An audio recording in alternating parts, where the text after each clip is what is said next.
Je vous rappelle brièvement sur le type de système qui m'intéresse. Donc, du sur dt moins dk dérivé par rapport à xk de aijkl dl de uj, étant entendu que les aijkl, comme je vais le rappeler dans un instant, donc somme sur tous les indices répétés, qu'ils soient en haut ou en bas, une équation qui est x dans Rd, étant entendu que je prendrai soit Rd, soit le cas périodique sur ce qui m'arrange, avec ma manière coutumière de tricher. Donc, quoi d'autre? Les aijkl, donc, ce sont des fonctions sur l'ensemble des variables, je noterai grand U, que je vais toujours supposer régulières. Et donc, grand U étant effectivement dans Rm, pour chaque x dans Rd et pour chaque t positif ou nul. Bien, alors que dire là-dessus? Je vous rappelle l'exemple sur lequel je vais revenir ce matin, l'exemple dans lequel on doit faire une petite manipulation, donc U1 t moins laplacien de D1 U1 plus U1 U2, et U de t égale moins laplacien D2 U2 plus U1 U2 égale à 0, D1, D2 strictement positif. Étant entendu qu'on doit, dans le Laplacien, prendre une dérivée pour se ramener à une formulation comme celle-ci. Donc ça, c'est ce que je vous ai raconté la semaine dernière. Donc j'avais commencé à réfléchir à la question au caractère éventuellement bien posé de ce système, en rappelant que bien la condition dite de Hadamard, condition d'ellipticité très forte, n'était absolument pas adaptée, qui serait vraiment de dire que le aijkl comme matrice en K et L et matrice en I et J est défini positif. C'est ça la condition d'Hadamard, hein, aijkl, xik, xiL, eta I, eta J, que ça c'est plus grand que du eta 2 xi 2 avec une petite constante positive éventuelle. Eh bien, cette condition n'a pas le bon goût d'être vérifiée pour cet exemple-là. Et donc, de manière générale, cette condition, qui est la condition assez systématique dont on se sert pour des systèmes elliptiques non linéaires, condition donc d'ellipticité forte, ben, malheureusement, en pratique, elle est souvent inutilisable. En pratique, elle ne couvre vraiment pas les cas d'intérêt. D'ailleurs, ce que je dis là, ce n'est pas uniquement pour les diffusions croisées. Ce sont des notions d'ellipticité trop fortes, et vous savez bien qu'en élasticité non linéaire, tout un travail consiste à comprendre effectivement des formes beaucoup plus faibles d'ellipticité qui, étant plus faibles, ont aussi des répercussions négatives sur ce que l'on peut attendre en termes de régularité, de propriété de stabilité, etc., etc. Bien. Donc, cette parenthèse étant fermée, je veux revenir sur la bonne condition d'ellipticité. C'est la plus faible.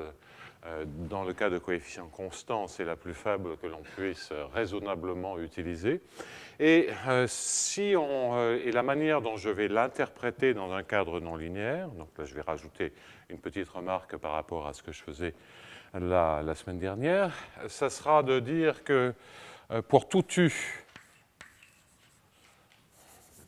quel que soit U, eh bien, et ça sera automatiquement, grâce à des propriétés de régularité, d'uniformité, ça sera automatiquement uniforme sur les bornées en U, ce que je vais écrire. Et donc, je vais regarder le spectre de la matrice, quel que soit U, dans Rm. Je regarde le spectre. Je regarde l'inf sur tous les lambdas qui appartiennent des parties réelles de lambda, pardonnez-moi. Pour tous les lambdas dans le spectre De quelle matrice? De la matrice AIJ, KL, XIK, XIJ, XIK, XIL. Donc je prends maintenant, c'est pour ça que je laisse un peu de place, un vecteur xi quelconque sur la sphère. Ce que je récupère en ayant pris la forme quadratique en xi, c'est une matrice en U. C'est là qu'on voit la propriété du système. Hein, c'est sur les I et J, donc c'est la matrice qui est ici en IJ. Et je veux que ça, les valeurs propres, les éléments du spectre, et une partie réelle qui soit strictement positive. Alors bien entendu, comme il y a une continuité abondante là-dedans, c'est uniforme sur la sphère et uniforme sur les U bornés. Dans le sens, oui, exactement. Bien, alors cette hypothèse n'est pas simple à manipuler du point de vue d'EDP. C'est pour ça que même si, dès qu'elles sont un peu plus compliquées que linéaires, en linéaire, le AIJ, vous pouvez le mettre à l'extérieur. En linéaire, quel rôle joue-t-elle? Donc, essayons de comprendre ceci. Donc, en linéaire, à coefficient constant, donc là, le AIJKL est indépendant de U. Si vous prenez cette condition, donc ça, c'est une adaptation de la condition classique de Petrovsky qui date des années 30 ou quelque chose comme ça. Hein. C'est extrêmement ancien. Enfin, quand même pas 1800, hein, on parle quand même 1900, mais bon. Peut-être 40, je ne sais plus exactement. Le grand spécialiste des mathématiques russes, à savoir Gérard, non, tu ne sais pas, Petrovsky? C'est avant la guerre, donc ça colle avec ce que je disais. Hein. Bien, c'est toute la même période de Sobolev et tout. Hein, bien, et probablement d'ailleurs pour les mêmes raisons, parce que c'était la mécanique et l'élasticité qui les intéressaient. Alors donc, si on regarde ce système linéaire et que l'on passe en Fourier en espace, donc on a du chapeau I, plus AIJKL, XIK, XIL, U chapeau J. Et donc vous voyez que précisément U chapeau ou grand U chapeau, si je raisonne en vecteur, est donné par moins la matrice AKL XIK XIL. Hein, donc matrice en I et J, je la note comme ceci, fois T.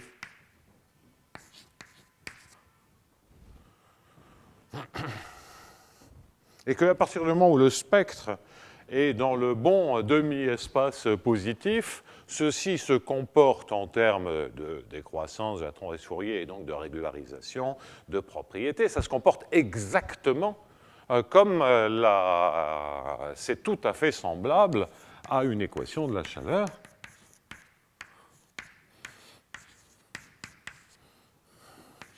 Si on avait une... Donc je vais mettre un petit a pour que ça ressemble. Donc un petit a, un petit u pour une équation de la chaleur scalaire.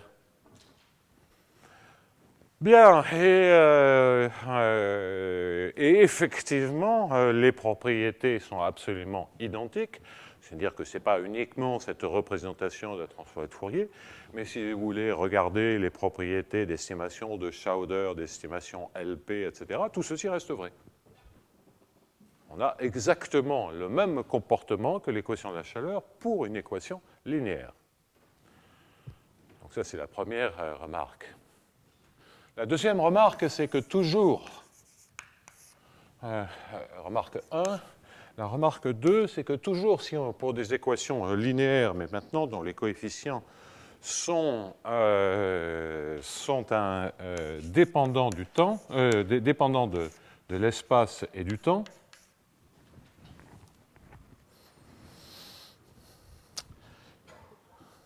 alors, les estimations précédentes dont je parle, c'est-à-dire les estimations de régularité de l'équation de la chaleur, hein, donc les W21P, les C21 alpha, estimation de Schauder,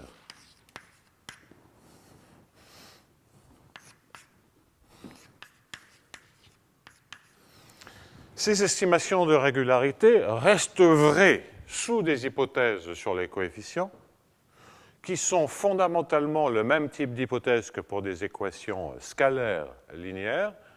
Donc il y a toute une littérature là-dessus. Par exemple, pour l'estimation W21P, si vous avez de la continuité en espace-temps, ça va. La continuité en espace uniquement bornée en temps, c'est un peu compliqué. Il y a des soucis techniques. Et j'ai vu passer un article dans lequel on fait ça, continu en X et VMO en temps. VMO, c'est le densifier des fonctions régulières, enfin c'est la fermeture des fonctions régulières pour la norme ou la semi-norme BMO.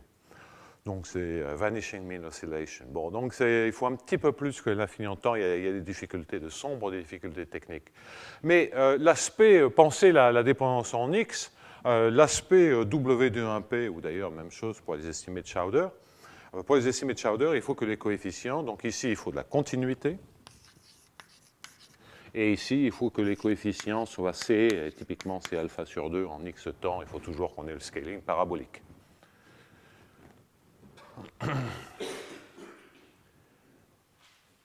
Donc, c'est les mêmes propriétés que pour l'équation de la chaleur scalaire. À des petits soucis techniques près. La dépendance en temps est un peu plus gênante ici parce que l'exponentielle scalaire a le bon goût de commuter. Donc, quand vous faites et l'exponentielle matricielle, et donc quand vous pensez que vous discrétisez en temps, c'est comme si vous étiez en train d'appliquer différentes exponentielles matricielles. Et et là c'est un peu plus gênant parce qu'on peut, ça commute pas, on peut accumuler des erreurs, tandis qu'effectivement en scalaire les choses sont beaucoup plus simples. Donc là sur la variable temporelle, il y a une petite subtilité, mais qui a été résolu depuis longtemps. Donc c'est pour ça qu'il faut renforcer un peu.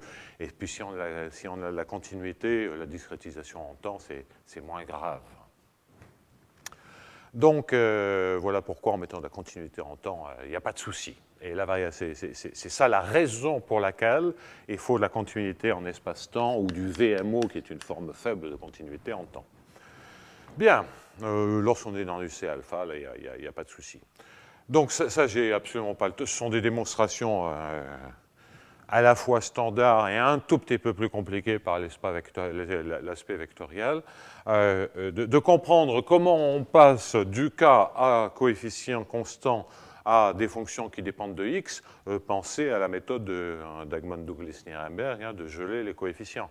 C'est toujours, on a des estimations locales, on remplace, donc pour ceux qui 2 minutes de manière très très imagée, donc l'idée c'est que localement,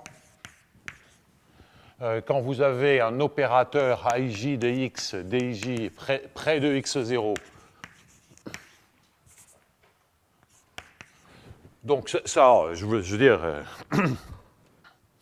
le coût de localisation, c'est d'ordre inférieur, parce que quand vous avez des dérivées secondes et que vous vous servez d'une fonction cutoff, ça fait apparaître des termes d'ordre 1.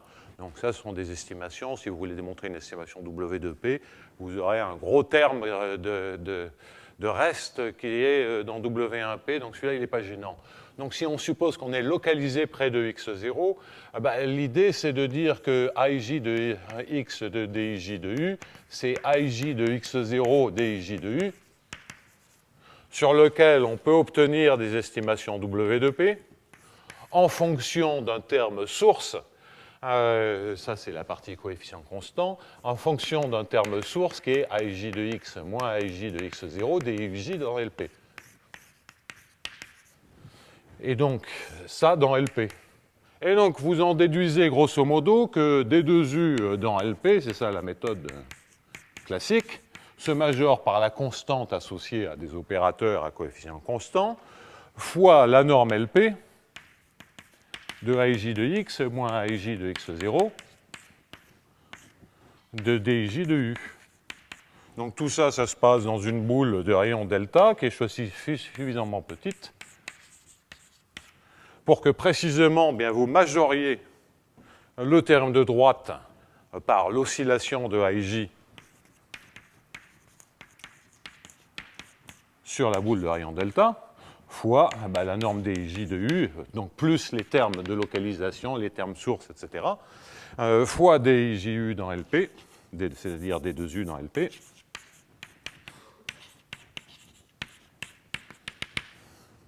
Et donc, si les IJ sont continus ou un module de continuité, vous choisissez ce module de continuité et delta suffisamment petit pour que cette constante soit plus petite que 1, et c'est comme ça que vous passez d'une estimation à coefficient constant, modulo cette astuce de localisation, à une estimation pour des coefficients qui dépendent de x. Il n'y a rien de très sorcier, donc, et des coefficients constants, en tout cas en scalaire, c'est le Laplacien, à une transformation affine près. Ça, justement, le fait que ça soit un Laplacien, c'est vrai en scalaire. Bon, alors, en vectoriel, c'est un peu plus compliqué, mais une fois que vous avez une matrice fixe, bon, ce sont des arguments matriciels, et vous voyez bien que tout se passe de la même manière. Voilà, bon, je n'ai pas vraiment le temps d'en dire plus, mais vous voyez que les analyses qui sont faites sur ce genre de problème, c'est un peu comme dans les équations elliptique linéaire non sous forme divergence. Enfin, a priori, on ne se sert pas d'énergie, même si je vous ai prouvé le contraire pendant mes 7 cours, où au contraire, j'obtenais coûte que coûte des estimations d'énergie dans des cas non sous forme divergence. Là, même si ce n'est pas la tradition pour les équations scalaires, c'est possible, là, pour des équations vectorielles, c'est impossible. C'est-à-dire que ce n'est pas que on ne sait pas le faire, c'est qu'a priori, il va y avoir des systèmes avec ce genre de propriétés où on ne peut pas, a priori, construire une énergie. Bien. Donc ça, c'est vraiment l'aspect matriciel. Donc, on n'a plus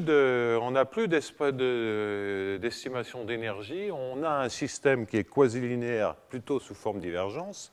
Ça, méthodologiquement, ce n'est pas bonne nouvelle.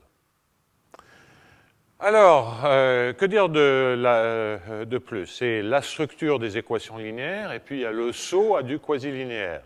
Entre les deux, il y a l'exemple. Sur l'exemple, je voudrais quand même qu'on se convainque, je ne sais plus si je l'avais fait, mais je veux faire ce calcul parce que je le referai dans un moment, dans un contexte approché. J'aurais pas dû effacer la condition, mais peu importe.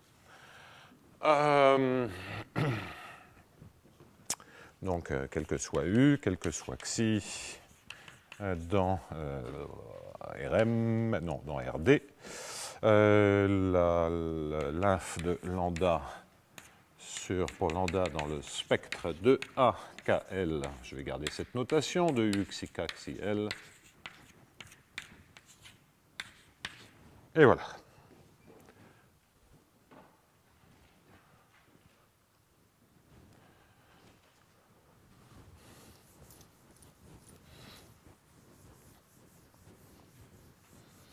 D'ailleurs, au passage, on a besoin d'un certain nombre d'estimations uniformes là-dedans, puisqu'on va, de la même façon que ici, quand vous gelez les points, si vous faites un pavage de l'espace, pensez à cette manière à vérifier, donc on va avoir les x0 qui sont les centres des différents pavés, et vous récupérez donc pour chaque pavé un opérateur différent. Et bien entendu, pour que cette démonstration marche, il faut que la constante qui soit là soit indépendante de ces opérateurs à coefficient constant, qui sont les différents AIJ en les différents centres. Donc ça, cette constante ne dépend que de la plus petite et de la plus grande valeur propre de la matrice AIJ. C'est-à-dire si la matrice AIJ est coincée entre deux bornes, c'est uniforme. Et il n'y a rien à démontrer, parce qu'une transformation affine près qui dépend justement de la plus petite et de la plus grande valeur propre, c'est le Laplacien. Ce sont tous les mêmes opérateurs. Là, c'est un peu plus embêtant. Ça, c'est un peu plus embêtant parce qu'on a toutes sortes de matrices, mais l'uniformité est encore vraie. Hein, déjà, ça, c'est un joli exercice matriciel. c'est de bien comprendre lorsque, effectivement, on a cette condition sur le spectre, et bien uniquement par une minoration de la distance du spectre à l'axe imaginaire et par une majoration de A, alors, par exemple, la norme de U chapeau se décroît en E puissance moins nu xi 2, le fait que ça soit totalement uniforme et complètement indépendant du type de matrice qui soit à spectre du bon côté. Bon, donc je passe sur un certain nombre de choses. Bon, pensez à des méthodes de triangulation. Pensez à vous ramener à des matrices triangulaires supérieures. Pensez à la méthode de Gauss, en fait, d'une certaine manière, sur ces matrices-là, pour bien comprendre pourquoi cette décroissance est uniforme. Bien. Il y a un petit truc matriciel à démontrer, mais que je passe sous silence. J'insiste donc, je reviens donc sur cet exemple-là, que je réécris en écrivant divergence. Déjà, on va avoir D1 plus U2 gradient U1. Et puis ensuite, on va avoir, donc c'est, excusez-moi, c'est gradient, c'est U1 gradient U2, égal à 0. Correct, oui. Et U de T, moins divergence de D2 plus U1, gradient U2, plus U2 gradient U1. De sorte que maintenant, la matrice dont je parle, c'est, comme en K et L, c'est une matrice identité, on n'a à se soucier que de la matrice AIJ, que je réécris. J'ai déjà écrite la semaine dernière, mais je la réécris explicitement, et je veux la garder, U1, U2 et D2 plus U1. Une petite remarque au passage, c'est que dans les situations où on s'attend à garder la positivité, ce que j'ai déjà expliqué la semaine dernière, c'est que si on s'attend à ce que les UI soient positifs, évidemment la condition qui est là, c'est quel que soit U, tel que les UI soient positifs. La condition, on la restreint à cet ensemble. On n'a pas besoin de regarder ce qui se passe sur des UI négatifs. Donc là-dedans, je suis effectivement dans ce cas de figure où on s'attend à garder la positivité parce que lorsque j'écris moins laplacien, avant de le développer, eh bien c'est U1 fois un certain coefficient A1 où A1 c'est D1 plus U2, coefficient positif. Donc je m'attends à ce que ce genre d'opérateur préserve la positivité. Et c'est le cas si on a des solutions régulières. Toujours principe du maximum, si vous voulez. L'interprétation, souvenez-vous, c'est U1, c'est la densité d'un certain processus. Ou c'est une densité d'une certaine population. Donc, ce sont des objets qui sont naturellement positifs ou nuls. Et je dois donc regarder pour U1, U2 positif ou nul, je dois donc regarder cette matrice. Alors, cette matrice, comme je vous l'ai déjà expliqué la semaine dernière, n'est pas une matrice définie positive. C'est pour ça que, dès que les U1 ou U2 deviennent grands, ce n'est pas une matrice définie positive. C'est pour ça que la condition d'Adamard ne fonctionne pas. Ce ne l'est pas parce que dans le déterminant de la partie symétrique, une matrice définie positive, c'est la même chose que de dire que la partie symétrique est définie positive, c'est la même forme quadratique. Et lorsque vous prenez le moins U1 plus U2 sur 2 au carré, vous récupérez du moins U1 carré, du moins U2 carré, que vous n'avez absolument pas dans le reste des termes. Donc dès que U1 ou U2 est grand, vous n'avez aucune chance pour pouvoir vérifier une condition d'ellipticité plus forte. Pour U1 et U2 petits, c'est elliptique au sens d'Adamard. Exemple, si U1 et U2 égale 0, vous avez une matrice symétrique qui est D1, D2, 0, 0. Bon. Donc il y a une transition quand U1 ou U2 deviennent grands. Eh bien, en dehors d'une certaine boule, on perd le caractère uniformément elliptique. Et je pense que dans ce cas-ci, ça doit être vraiment une boule. Bien, à cause du caractère quadratique. Bien,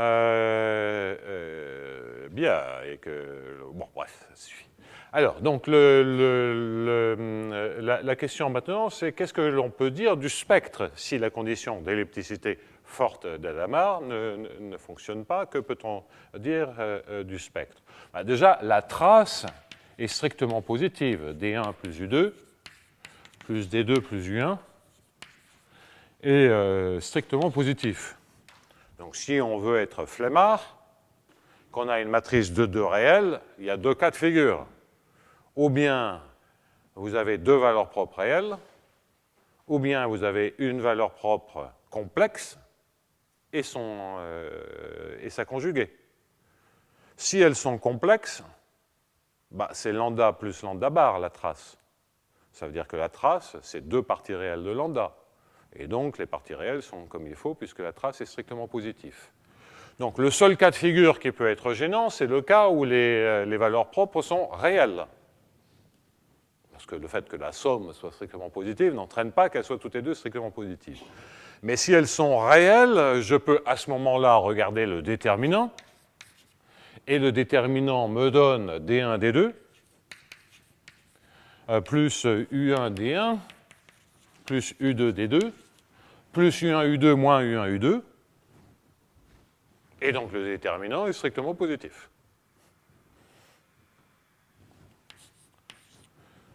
Donc sans faire de calcul de spectre,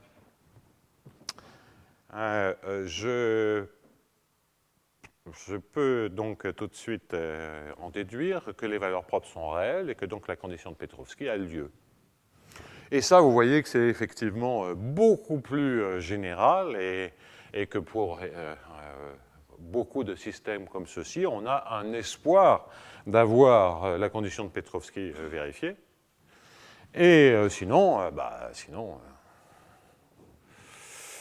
malheureusement, pour ces systèmes-là, ce n'est pas les théorèmes, mais si elle est violemment niée, je pense qu'on doit pouvoir montrer le caractère mal posé du système.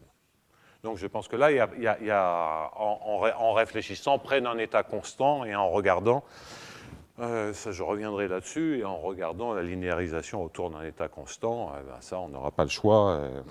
On va effectivement voir que c'est une condition qui est essentiellement nécessaire et suffisante. Alors, si je reviens en arrière, c'est pas totalement inutile parce que cela va, dans ce cas particulier, c'est pas complètement inutile de se dire est-ce qu'il y a des valeurs propres réelles ou pas? Qu'est-ce que ça change qu'il y ait des valeurs propres réelles ou complexes? Ce que ça change, c'est les vecteurs propres. C'est d'avoir des vecteurs propres et des vecteurs propres réels. Cela veut dire que l'on a des manières de, entre guillemets, diagonaliser ce système non linéaire.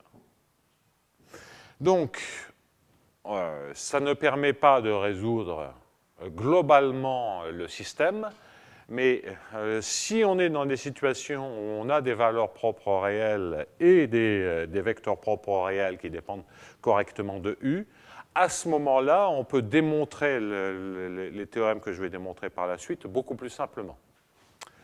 Donc, de façon à préparer le terrain de ce qui va suivre, je veux indiquer... Je vais quand même faire le calcul, après avoir été flemmard, je vais quand même faire le calcul des valeurs propres. Alors, ou essayer de faire le calcul dans mon état. D1 plus U2 moins lambda, D2 plus U1 moins lambda, moins U1, U2. Égal à 0. Bon, bah on y va. Alors, le terme, évidemment, lambda 2, la trace, D1 plus D2 plus U1 plus U2.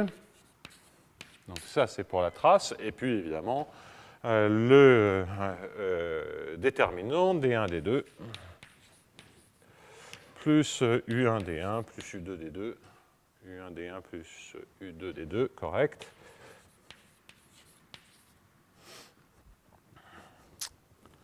Bon, bah, donc, caractère réel ou pas, il faut regarder le discriminant. Et le discriminant, c'est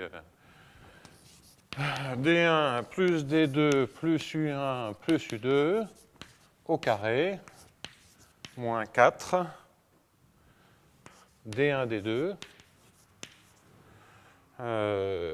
plus U1, D2 plus U2, D1. Bon, et ça, c'est très facile de vérifier que c'est effectivement essentiellement strictement positif. La raison est que lorsque, si vous développez, vous voyez que typiquement, vous avez un 2 D1, D2 moins 4 D1, D2 qui commence à vous faire apparaître un D1 moins D2. Et que vous avez quelque chose qui ressemble beaucoup à du D1 moins U1 plus D2 moins U2. C'est d'ailleurs pas du tout ça, moins D2 plus U2, quelque chose comme ceci. Est-ce que ça a un peu plus de chance d'être vrai? Sur le D1 U2, le D1 U2, donc c'est pas ça, c'est plus U1 moins D2 moins U2. Donc si je force ceci, vous voyez que les D1 carrés, D2 carrés, y sont, les U1 carrés, U2 carrés, bien sûr, y sont, les moins 4 D1, D2 plus 2, D1, D2, ils sont là avec le moins 2. Les U1, D2, pour la même raison, sont bons, les U2, D1 sont bons. Donc ils y sont tous, à part qu'il n'y a pas de U1, U2. Okay? Donc la seule différence entre ça et ça, c'est le terme en double produit qui vient d'ici avec le facteur 2 et qui ici arrive avec le facteur moins 2. Et donc, voilà l'égalité que l'on a. Ce qui montre bien le caractère strictement positif. Le seul cas où ceci pouvant s'annuler étant le cas où D1 est égal, enfin, je vais faire simple, hein, D1 égale D2 et U1 égale U2 égale 0. Donc déjà, pour que ça s'annule, il faut que soit U1, soit U2 soit nul. Donc après, c'est l'un des deux qui s'annule et l'autre qui vaut la bonne quantité. Ce que je vous disais n'était pas correct. Donc il y a des situations où ça ne se produit jamais, il y a des situations où ça peut se produire, mais toujours en des points très dégénérés, c'est des points où U1 s'annule, ce qui essentiellement peut être éliminé. Alors qu'est-ce que je veux dire là? Ce que je veux dire là, c'est que vous avez deux valeurs propres, distinctes, réelles, qui dépendent régulièrement de U. Donc deux vecteurs propres distincts qui donc dépendent régulièrement de U, parce que ce n'est toujours pas gagné ça, hein. Mais quand les valeurs propres ne se croisent pas, les vecteurs propres peuvent être choisis qui dépendent régulièrement d'un paramètre. Hein. Théorème des fonctions implicites, si vous voulez. Bien, donc ça veut dire qu'on a la possibilité de diagonaliser cette matrice avec des vecteurs propres R1 et R2 de U qui dépendent régulièrement de U. Bon, on garde ça en tête. En tout cas, vous voyez qu'on n'a pas besoin, pour appliquer la condition de Petrovsky, nous n'avons pas besoin, a priori, de dire que les valeurs propres sont réelles et strictement positives. La condition, c'est de dire que les parties réelles des valeurs propres sont strictement positives. Et là, c'est un calcul immédiat. Il n'y a pas besoin de ce miracle dont on pourrait penser qu'il est très spécifique. On veut des conditions qui soient très générales. Bien. Donc, assez dit sur l'exemple pour la vérification de la condition de Petrovsky. Mais vous voyez comment, sur l'exemple le plus simple que l'on puisse imaginer, pardonnez-moi, pourquoi c'est le plus simple que l'on puisse imaginer? C'est pas, je l'ai déjà indiqué la semaine dernière, mais c'est quand même assez naturel quand on prend et qu'on veut s'intéresser à un système de diffusion croisée, de se dire, eh bien, on va prendre un terme d'ordre 1 qui est un terme linéaire, ensuite un terme quadratique, éventuellement des termes cubiques, tous les U sont positifs. Eh bien, vous voyez qu'à ce moment-là, vous allez avoir un alpha 1, U1 carré, plus alpha 1, 2, U1, U2, et puis la même chose pour l'équation en U2, et que donc, et puis après vous pouvez faire vous n'avez pas besoin de 4 variables par du scaling en U1 et U2. Et donc, vous voyez que celui-là, en tout cas, on peut toujours le prendre égal à 1. Et on peut faire la même chose de l'autre côté. On a 2 paramètres, on peut jouer sur 2 paramètres, donc on peut geler 2 valeurs. Et donc, modulo ceci, mais qui est une partie diagonale, donc qui n'est pas, c'est pas de la diffusion croisée. Donc vous voyez que dès que vous êtes en quadratique, eh bien, la première chose qui vient naturellement, c'est de prendre D1 U1, plus, si vous voulez vraiment une dépendance par rapport à U2, eh bien, plus une constante fois U1, U2. Puis ensuite, si vous faites des changements d'échelle, vous pouvez faire que les deux constantes soient égales, et donc en particulier égales à 1. Donc, simplement en remplaçant U1 par une constante fois U1, etc. Donc, voilà pourquoi ce système-là, il est quand même très, très naturel, et que si on a des théories de solutions globales, il va bien falloir que ça contienne ce cas-là. Évidemment, dans la littérature, il y a vraiment une flopée d'articles sur ce sujet-là. Hein. Donc, qui le plus souvent concernent les problèmes stationnaires, qui en termes d'analyse sont beaucoup plus simples, en termes d'analyse, c'est-à-dire en termes de régularité des solutions, la question étant alors beaucoup plus une question d'unicité de l'ensemble des solutions. On est plus dans le royaume des équations elliptiques semi-linéaires. Bien. Donc ça, c'est tout un versant qui peut être intéressant, ce sont les états d'équilibre, tout en sachant bien que si on n'a pas de fonction de Lyapunov, le comportement en temps long n'est pas forcément dicté par des états d'équilibre. Hein. On est dans des systèmes, là, attention. Donc, on passe sous silence un certain nombre de points. Il y a certainement des régimes de solutions périodiques pour certaines classes d'équations comme ceci. Donc, où en étais-je? Ce que je veux dire, dans la littérature, vous trouverez effectivement beaucoup de littérature sur ces questions-là. Et puis ensuite, vous trouverez un certain nombre de remarques qui sont faites sur des cas particuliers d'équations dans lesquels on arrive, parce qu'il y a une structure très particulière, à obtenir soit des fonctionnels d'énergie qui vous donnent l'existence de solutions globales et leur régularité, soit des bornes à l'infini par des raisons un peu miraculeuses de principe du maximum. Ce sont des cas ultra particuliers et en aucun cas, enfin dans ce que j'ai vu, je ne peux pas prétendre connaître tout ce que j'ai vu, en tout cas je suis raisonnablement sûr que si vous prenez cet exemple, c'est-à-dire l'exemple le plus simple que l'on puisse imaginer, et aussi celui qui est probablement historiquement le premier à avoir été introduit par des biologistes, eh bien ce cas-là n'est pas compris en temps global. Et je vais vous en parler dans un petit moment.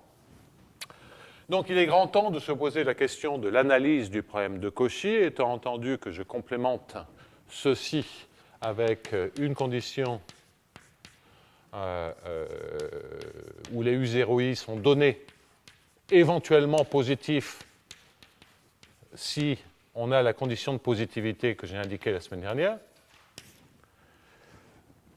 La condition qui est ici, je vais l'appeler P.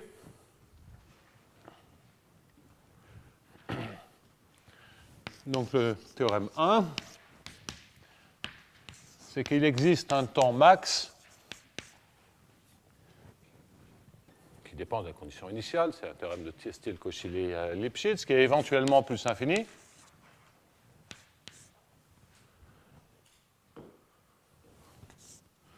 Tel qu'il existe une unique solution régulière. Alors, excusez-moi, mais l'hypothèse, c'est quand même, j'aurais dû le dire, c'est l'hypothèse P, comme Petrovski.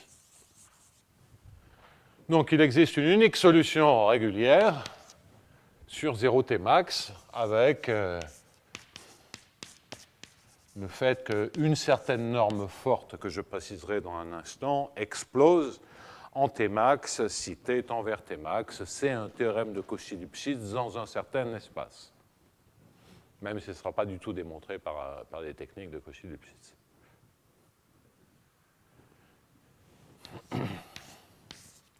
Donc la deuxième observation, c'est que si ma condition initiale est suffisamment proche de U bar 0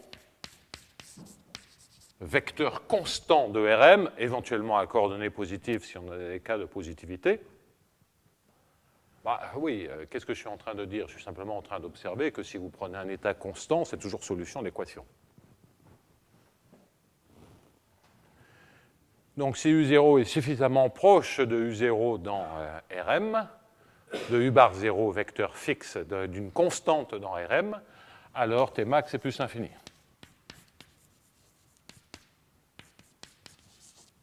Et en fait, la solution converge exponentiellement vite vers la constante qui est la moyenne de chacune des composantes.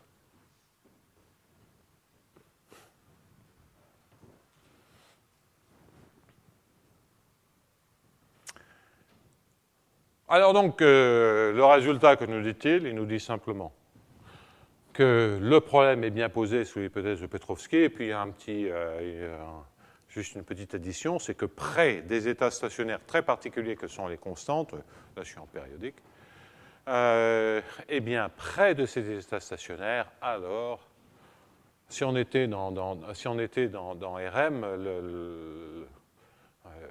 bon, cette deuxième partie est quasiment vide. Elle n'est pas totalement vide, ça voudrait dire que vous avez une densité qui est supposée être très étalée.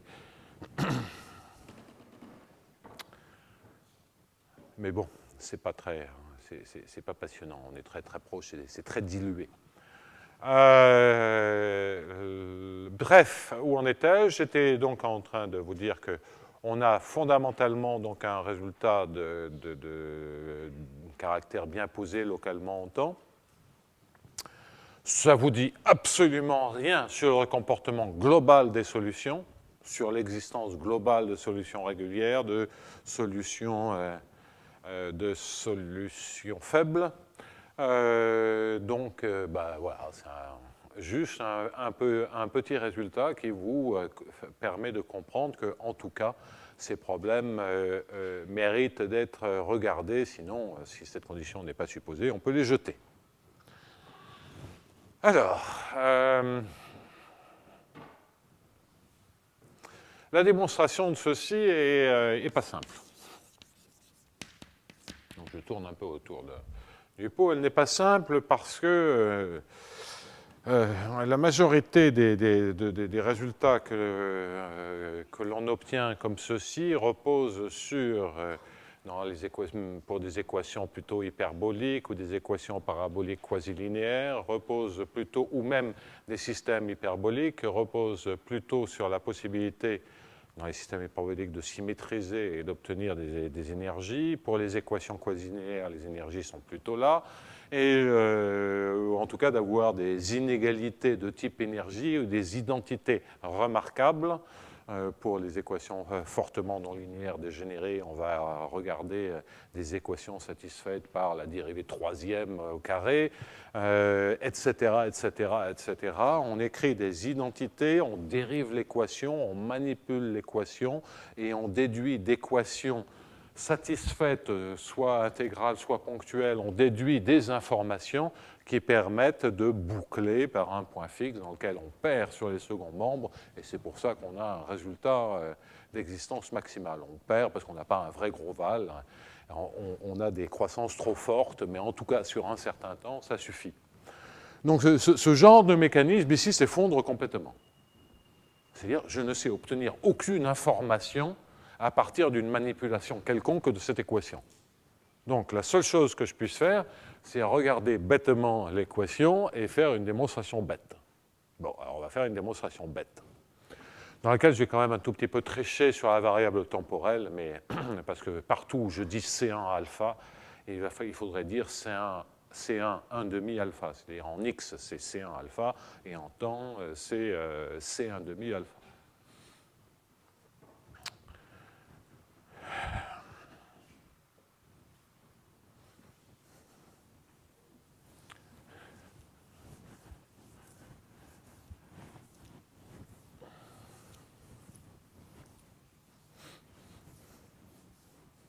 La notion de C1 demi alpha peut vous paraître un peu, j'aurais dû dire ça auparavant. Mais C1 alpha, c'est C1 plus alpha. Et donc C1,5 alpha, c'est 1 plus alpha sur 2. Voilà, c'est ça la règle. Vous divisez par 2 toujours pour la variable temporelle. J'aurais dû le dire avant. Bien. Et ça, c'est par rapport à la variable temporelle.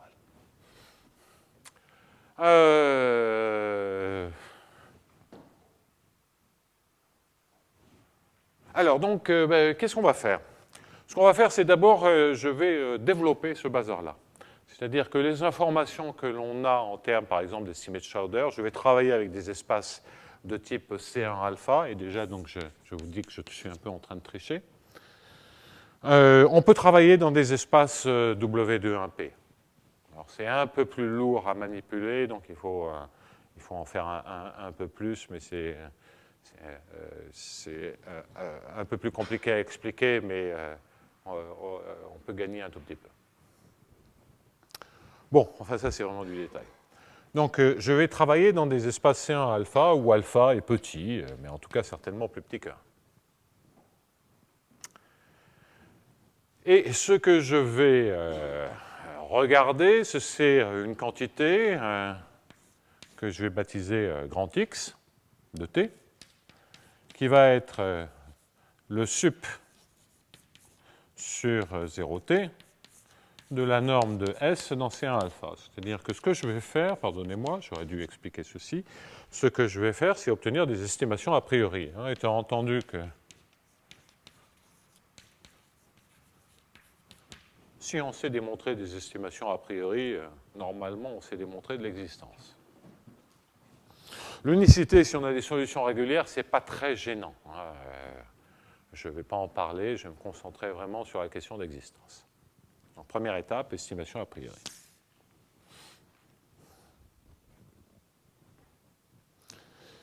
Bien. La seule manipulation que je vais faire sur de l'équation, c'est d'écrire ça non sous forme divergence. Pour pouvoir me servir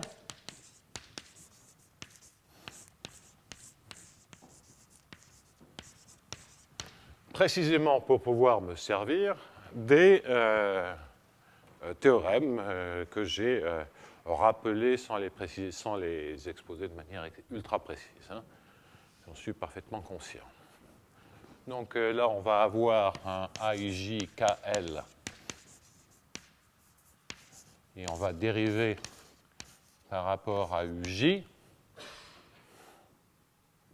AIJKL, non, on va dériver par rapport, là je commence à souffrir sur les exposants, DUM, et j'ai a priori DUM sur DK, DUJ sur DL, DXL, je crois que c'est correct, oui c'est correct.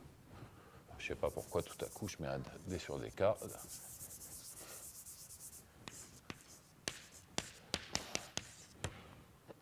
Donc j'écris ça sous forme système quasi-linéaire, toujours bien sûr, mais non sous forme divergence.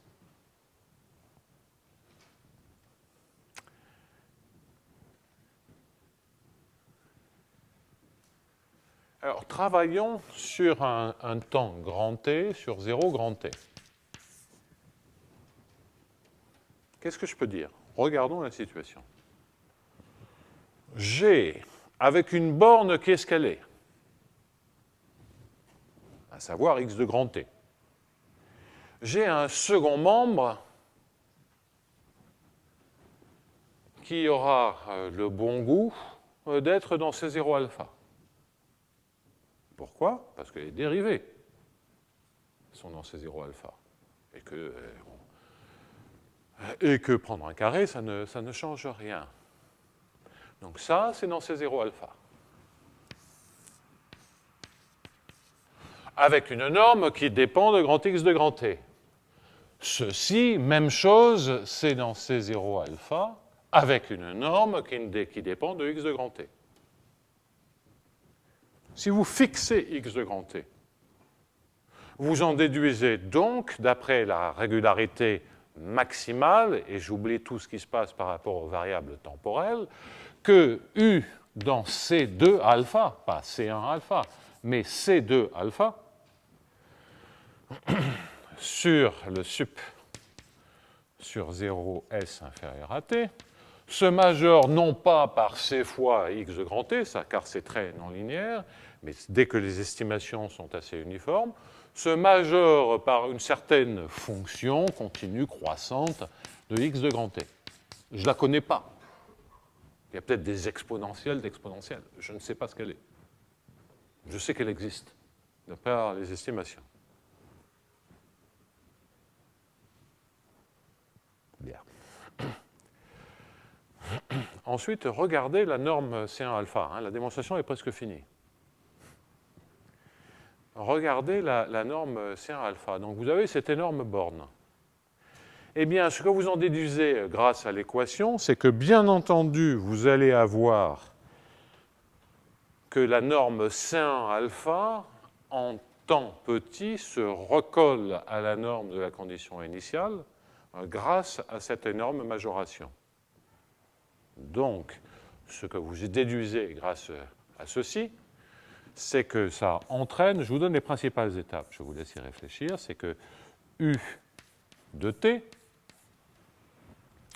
dans C1 alpha, maintenant, bien, va être majoré par, et j'ai vraiment pas besoin de... je vais écrire quelque chose, mais vous allez bien voir que je n'ai absolument pas besoin de quelque chose d'aussi précis.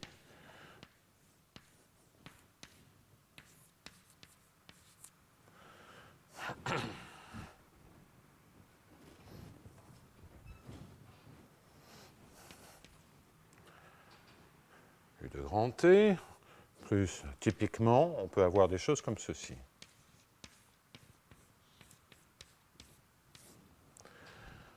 En fait, je vous indique quelque chose comme ceci, mais c'est grosso modo de dire hein, que vous arrivez à contrôler le du sur dt.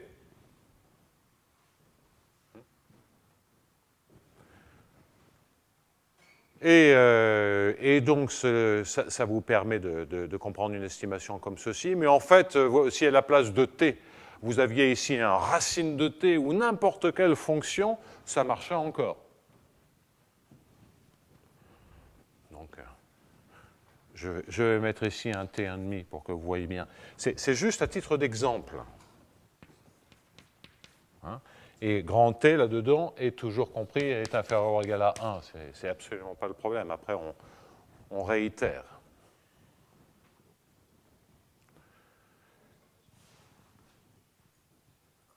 Bien. Donc, celle-là, la raison pour laquelle j'ai changé avec T1,5, c'est que celle-là, on la comprend facilement. On a une borne C2 alpha et on a une borne C0 alpha de du sur dt. Donc, la norme C0 alpha croît, entre guillemets, linéairement. La norme C2 alpha est bornée, d'où le racine de t pour C1 alpha. En fait, n'importe quelle fonction que l'on contrôle uniforme qui tend vers 0, qui tend vers 1 quand t tend vers 0, conviendrait. Et donc, mais ça, évidemment, si c'est vrai avec U de t, vous en déduisez finalement l'estimation qui est ici,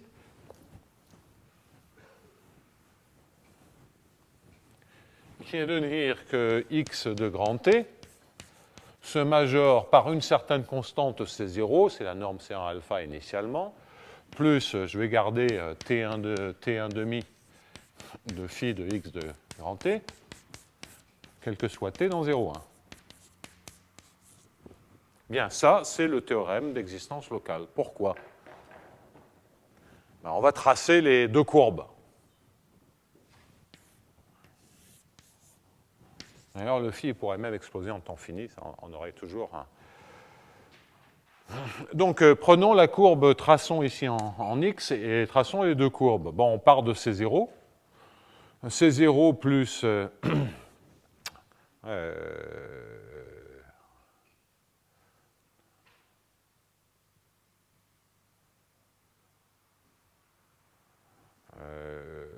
oui, attendez, là j'ai un... Oui. Donc,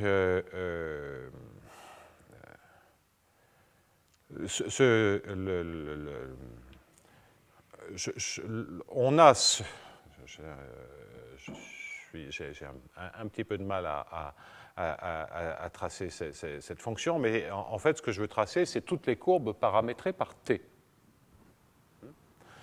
Donc, qu'est-ce que je suis en train de faire? Ce que je suis simplement en train de faire, c'est de dire que la première courbe, c'est C0. Ensuite, la deuxième courbe, si je prends, va partir de C0 et va avec un tout petit paramètre augmenté comme du phi. Mais si c'est un tout petit paramètre, hein, c'est pratiquement du C0. Donc, pour t petit, ça c'est t égale à 0. Pour t petit, vous avez une fonction comme ceci qui peut éventuellement croître très vite. Évidemment, pour t grand, elle croît très très vite. Et de l'autre côté, vous avez x de t. Hein, donc vous voyez les fonctions qui montent petit à petit. Quelle que soit la gueule de la fonction phi. Et de notre côté, vous avez toujours la même droite qui passe par l'origine. Certainement qui coupe en t égale 0, c'est 0, mais qui donc par continuité va couper, en tout cas pour des t pas trop grands, va couper l'autre courbe. Bien, donc vous voyez que ceci va entraîner deux possibilités. Ça entraîne que x de t est forcément compris dans la zone avant que ça coupe. Bien entendu, si t devient trop grand, cette estimation ne vous dit rien parce que vous pourriez avoir une fonction qui soit toujours au-dessus de la droite. Alors, quand ça coupe, regardez bien, et si la fonction croît, c'est que ça va recouper après.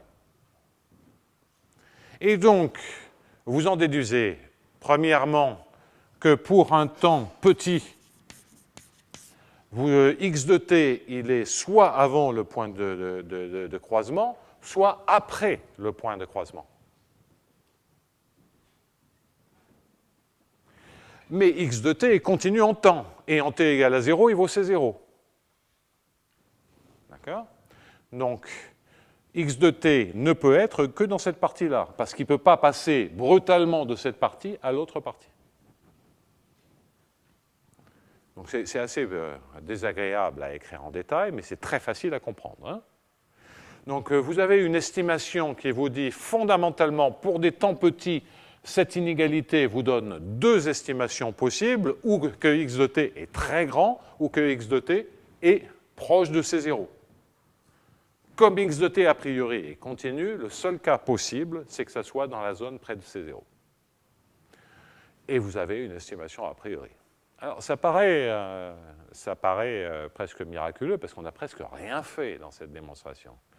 Qu'est-ce qu'on a fait? On a fait quand même une chose absolument fondamentale, c'est quand on gèle les U, hein, c'est cette analyse qui est là, c'est une méthode extrêmement générale en fait, ça. Hein.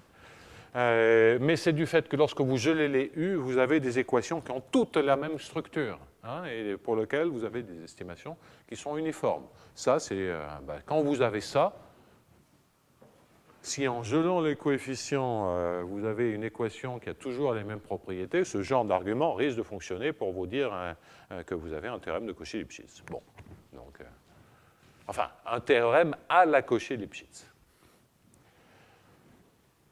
Donc, vous avez, de manière un peu bizarre, obtenu une estimation a priori sur des temps petits, et après, le fait d'avoir un temps maximal, c'est un jeu purement logique. Hein. Si vous savez qu'à partir d'une condition initiale, il existe une solution régulière, il existe une solution régulière sur un petit intervalle de temps, vous avez automatiquement un intervalle de temps maximal. Bon.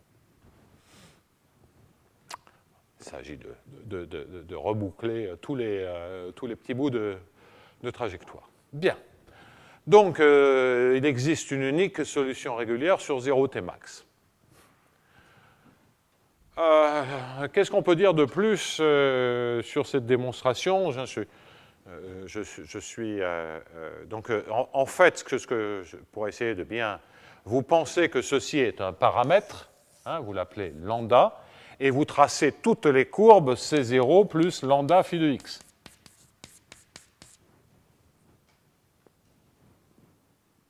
D'accord?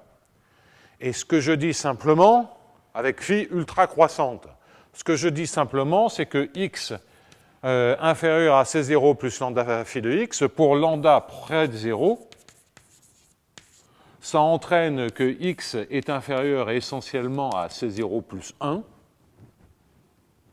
On reste dans la zone près de C0. Ou que x est plus grand qu'un certain x bar de lambda, qui d'ailleurs tend vers l'infini si phi est très croissante quand lambda tend vers 0, avec phi croissant vers l'infini très vite, c'est-à-dire plus que linéairement. Voilà voilà le lemme unidimensionnel totalement élémentaire dont je me sers. Et c'est celui-là qui vous dit que comme grand X il est dans une de ces deux zones, qu'à l'instant initial, on est en C0, on n'a pas le choix, on reste inférieur à C0 plus 1 pour des temps petits. Bien. Et donc, si on a fait ceci, on a obtenu une estimation a priori de manière un peu détournée, mais en se servant d'une propriété absolument fondamentale, ce qui est ce sont ces estimations uniformes dans C2 alpha, hein, uniformes par rapport au coefficient. Donc, vous avez une estimation a priori, mais cela dit, l'existence, je n'ai pas fait de point fixe, je n'ai pas vraiment forcément des tonnes de compacité dans le problème, on pourrait le faire par un théorème de Schauder. Je préfère avoir une approche un peu plus constructive, parce qu'en plus, c'est assez proche de questions que se posent, qui sont assez naturelles à poser.